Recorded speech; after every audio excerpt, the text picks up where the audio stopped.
Our prime focus this Thursday on World 24/7. Viewers, Chinese Foreign Minister Wang Yi will visit India next week on the 18th of August, to be precise, to hold talks with NSA Ajit Doval. Now, the visit will take place shortly before PM Narendra Modi visits China.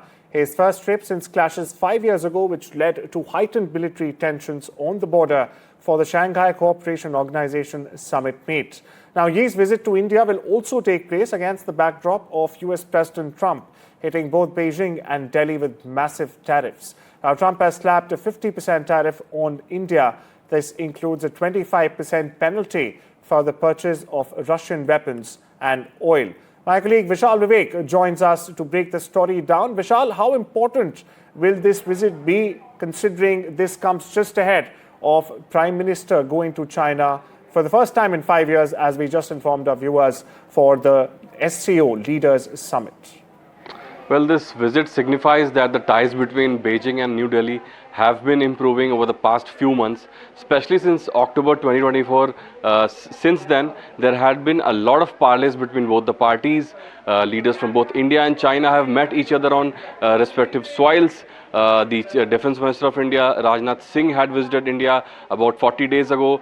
That meeting did not turn out to be as fruitful as it was expected to be, but nonetheless, there had been several top-level meetings between both the sides, and this comes after 5 years of those Galwan clashes, in which about 20 Indian soldiers died, and a similar number of people died on the Chinese side also.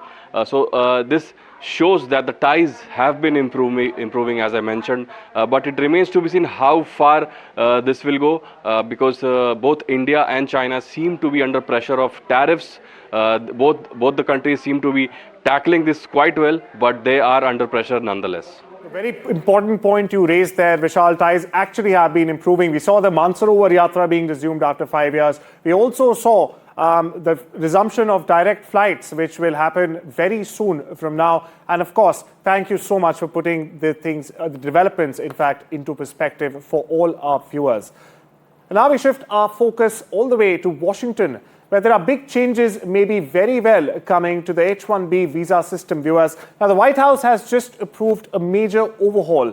And if you're a student or a recent graduate, this could seriously affect your future. We break down how exactly. On your walls right now, we'll have this graphic for you. Now, going forward, there'll be a new rule to prioritize application based on earnings. Now, applications might now be ranked by how much they are paid, not just their qualification. Now, this puts low-paid graduates and entry-level workers at a clear disadvantage. On to the second point, the traditional random lottery could very well be replaced by a wage-based system. Now, this means luck is out and salary decides who eventually gets in.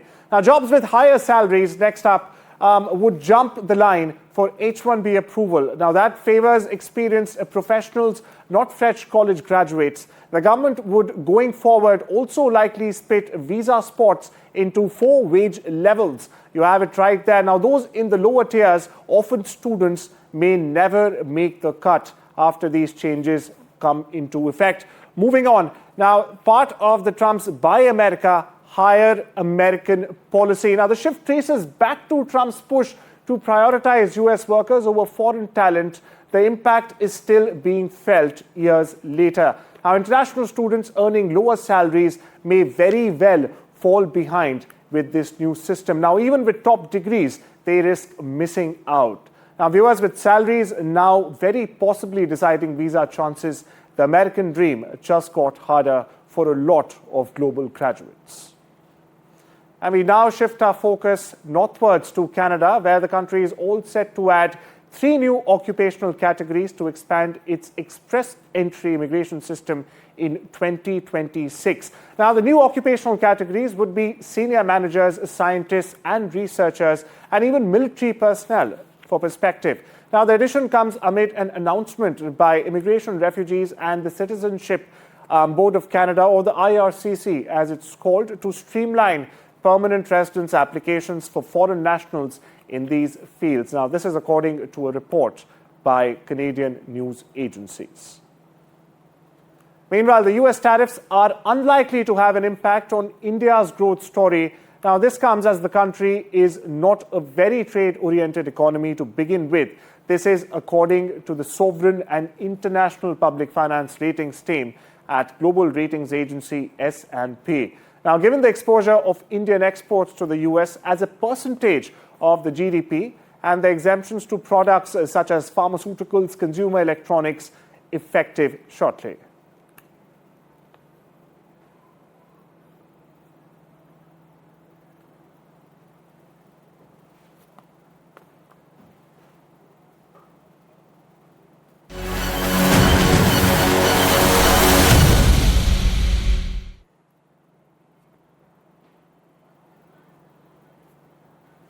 Well, all eyes are on the big Alaska summit, which is slated to take place in Alaska's Anchorage between Donald Trump and Vladimir Putin tomorrow. NDTV's Maha Siddiqui is all ready. She's already reached the venue, and we'll have her up for you right in a moment's time. But first, we get you some reactions that are just coming in. Will Russia face any consequences if Vladimir Putin does not agree to stop the war after your meeting on Friday? Yes, they will. Yeah. What will the consequences there will be be? consequences. Sanctions, tariffs? There will be, I don't have to say, there will be very severe consequences. Звісно, ми обговорили сьогодні ситуацію на полі бою. Я сказав президенту Сполучених Штатів Америки і всім нашим європейським колегам, Путін блефує. Він старається натиснути перед зустрічю на Алясці, на всіх напрямках українського фронту. Росія намагається зобразити, що спроможна окупувати всю Україну. Безумовно, це їх бажання.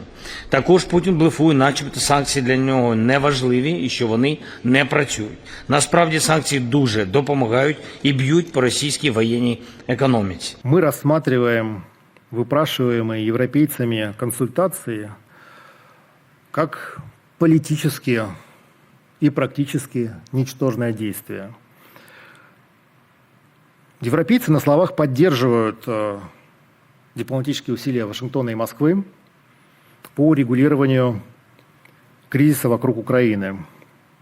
Фактически же Евросоюз их саботирует. L'échange avec le président Trump a permis d'éclairer ses intentions pour la réunion du 15 août prochain et nous a permis d'exprimer très clairement nos attentes et je tiens ici à l'en remercier.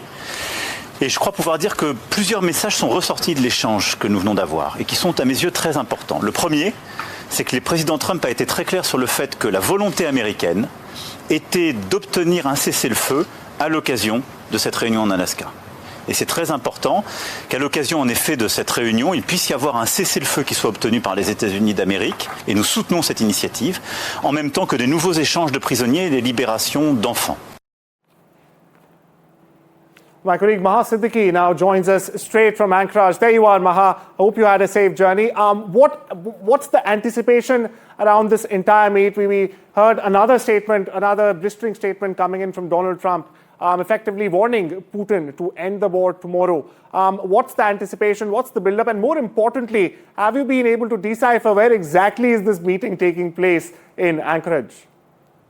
So let me start with your second part of your question. The meeting is going to take place at the joint base, Elmendorf, Richardson. This is a U.S. military base that has personnel from the Army, the Air Force, the Navy, and Guardsmen as well.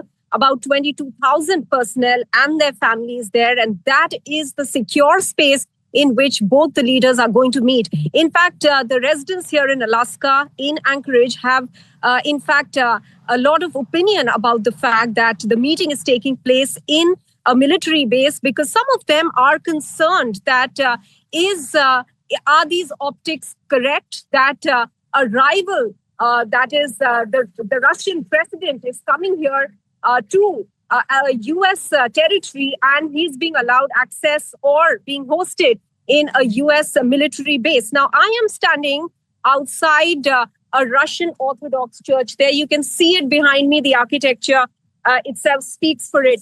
This is one of the few Russian Orthodox church, a reminder of the shared history between Russia and the United States in Alaska. Remember, Alaska was sold by Russia to the United States in 1967 and then became part of the United States in 1959 as a proper state in itself within the United States. So there is a history, there is a background, and if you actually geographically also look at the US and Russia, how they are positioned on the globe in the world, then this Alaska marks a geographical neighborhood for them. Because both the countries are separated only by the Bering Strait. If you look at Alaska and from Alaska towards the west, you will see Russia. So clearly this place, Alaska, has a lot of geographical as well as historical significance for both Russia, of course, for the United States. At the moment, Arjun, there aren't very many people around. The service is on over here. Let me quickly bring in one of the people that I have over here.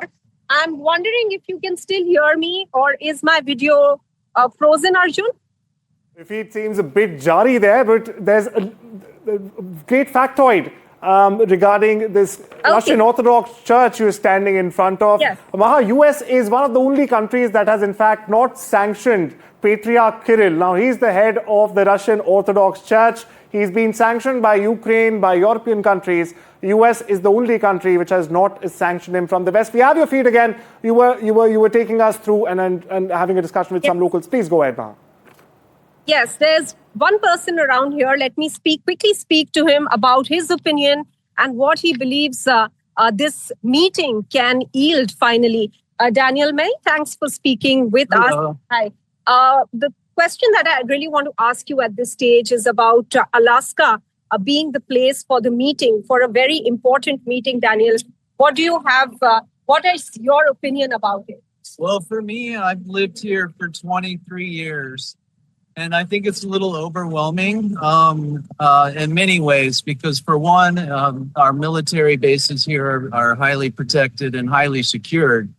And I feel like there might be a security breach. I'm not 100% sure, but I hope there's, having Russia come to our bases here, they're probably going to be looking for information. I'm not 100% sure.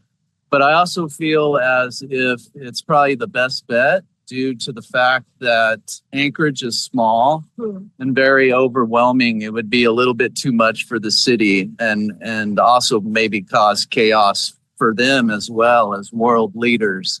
I don't think they would be at danger because they're highly secured, but at the same time, I think it's a little overwhelming for Anchorage and Alaska in a whole. As a person from Alaska, were you surprised that this was chosen as a venue, or do you think that the kind of shared history Russia and the US have, also the fact that Russian President Vladimir Putin has a ruling from the International Criminal Court, and he's protected on US territory to a large extent, and that's why European countries couldn't be chosen as a venue. Looking at all that, what are your views? I understand that you have concerns with regards to the joint military base being used for the meeting, but as you said, perhaps there was no other venue which would have been so secure for a high-profile, high-stakes meeting. Well, I think with how close we are to Russia, I think at one point we're like 412 miles from Russia, not here in Anchorage, but in other parts of Alaska. So I think it probably worked best for them to meet here. And, as long as they can get something resolved peacefully would be great. Because that's another concern that I have and other citizens have as well too. What if things get rough and go south, which we definitely hope not, but it's a small community here, and just don't want anything to disrupt our peace. Got it. Right, Daniel. Thanks for joining us with your views. Very articulate there, and you're expressing sentiments that a lot of people here have. Thank you very much for speaking with NDTV. So there you have it, the concerns expressed by the people here, but they're also hopeful, Arjun, that this can be a place which can bring an end to the Ukraine war. A very important point also raised there. Overwhelming seems to be the word of the week before this meet. That was my colleague Maha Siddiqui. The first, getting you straight ground reports from Anchorage, the first on Indian television. And with that, it's time we slip into a short break. Don't you go anywhere.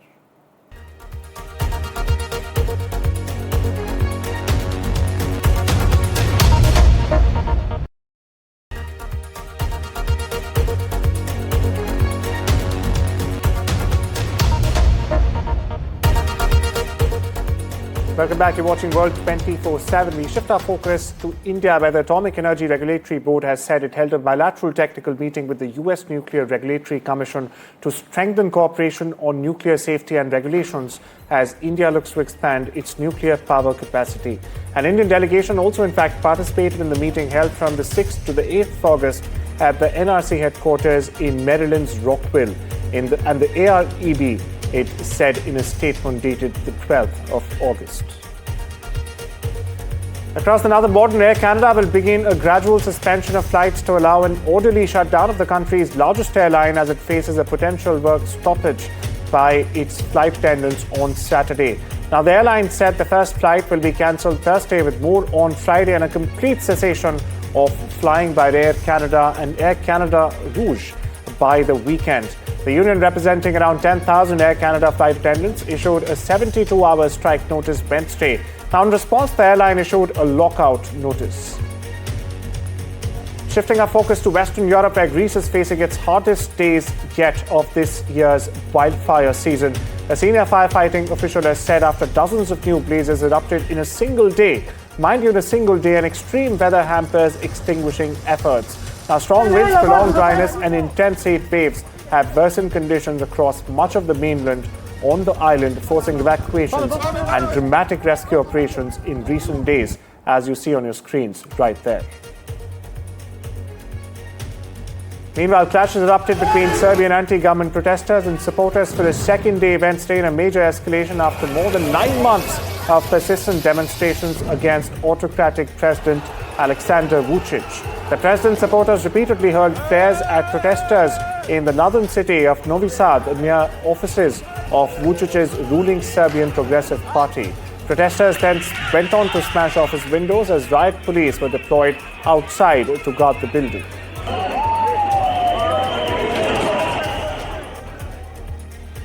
And with that, it's a wrap on this edition of World 24/7. News continues on the other side with my colleague Divya. Stay tuned.